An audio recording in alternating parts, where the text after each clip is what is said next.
How to get free Shein gift code. Hello everyone, this is Lisa from Create Login and Delete. Now let's get started. Open any of the browser. Here we go.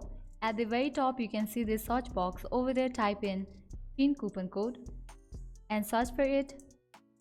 You will be directed to this kind of page. Over here you can find different options. Just scroll down. But you can choose this very first one, website option, Los Angeles Times. Just click on it. Now over here you'll find two sections as coupon codes and offers.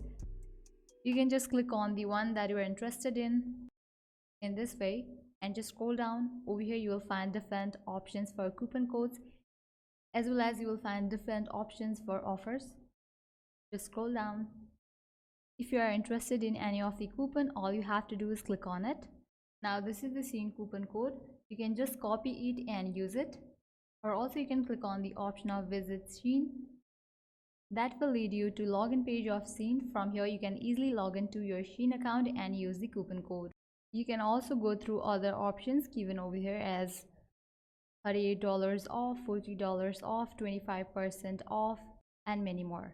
I hope now you guys are clear about how to get free Shein gift code. This was all for this video. If you guys find this video helpful, make sure to like, share and subscribe to our channel. Thank you.